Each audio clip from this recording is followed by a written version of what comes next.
So I'm actively replacing ABC shocks in my '04 S55 AMG, and I had meant to videotape the whole process because there's some good videos about removing ABC shocks, but I didn't really think there was any good videos for a W220. This is ABC, the hydraulic suspension active body control.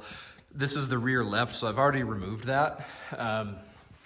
I don't know how far people tell you to go with removing this stuff. Like, I saw some people take rotors off, calipers.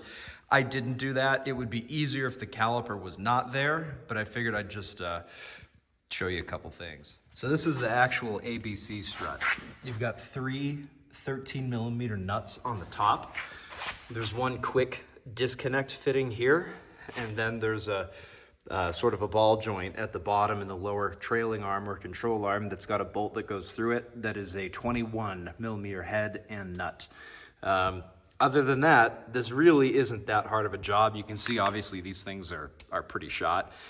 Some people have a lot of trouble getting the quick disconnect fittings apart. That one came right apart for me.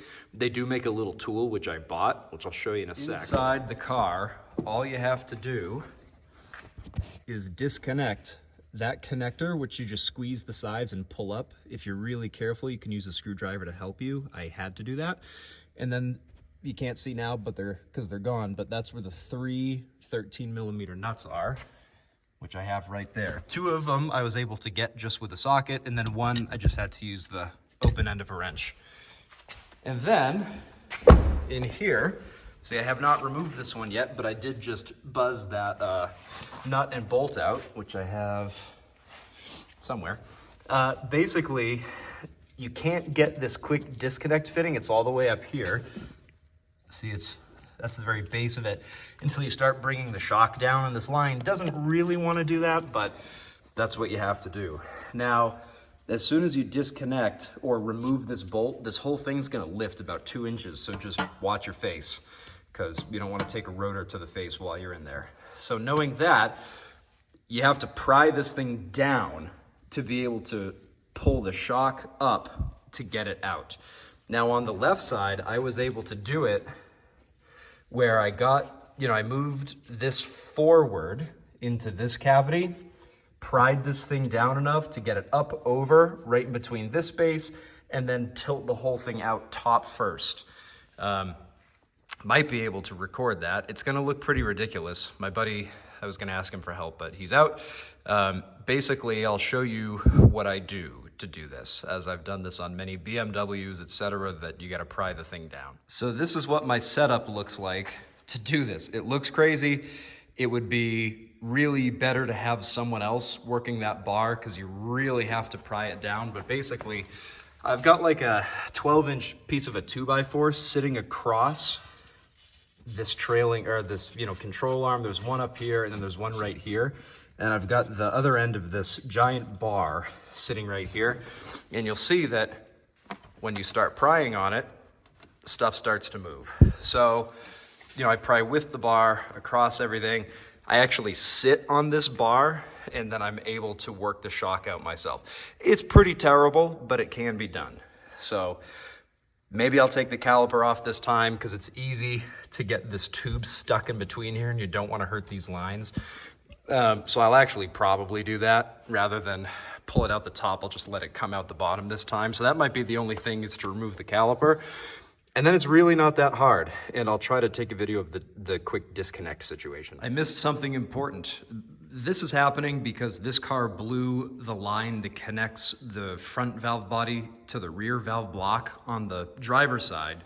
And I just knew these shocks were leaking. So since the system was empty, I was just gonna change the shocks. But both sides have a bleeder with an 11mm on it. Let me move my 2x4. You can see it right there. Very important to bleed the system of fluid. That's what I have this bucket for. Even though this thing's been open with a cracked line for 2 weeks while I was waiting on parts, etc., both sides had fluid under pressure go gushing out everywhere.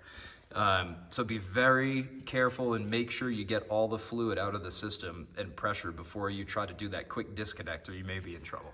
All right, I actually went and got my tripod to try to record how outrageous this is. I really should take the caliper off, but I'm not gonna. The only problem with this is pushing this down so far kind of stretches this flexible hard line. You don't really want to do it, but it's where we are. I've got it under my left thigh. Oh, I'm gonna ask her for everything she'll give me. And of course, I'm out in the desert, and this failed right after a snowstorm where everything was muddy. I got caught in it. That's why everything's disgusting. So, all right. So there's that quick disconnect fitting. Now, I got lucky on that other side, and I was able. Let me get my light in the right place. I was able to get this to spin. Now it doesn't unscrew, but then I took my rag for grip, and was able to spin and pull it down. I may not be able to do that again. May not get so lucky. They do make a tool, which is cheap, but I bought it, so maybe that's something we need to use here. I'm not sure yet. This is the tool. It was like 20 bucks on FCP Euro, so I'm gonna try it. Trying. Oh, there it goes. There it goes. So, the first thing I did on the other side was just jam a little cap in there that fits perfectly so that nothing horrible happens, and that's it.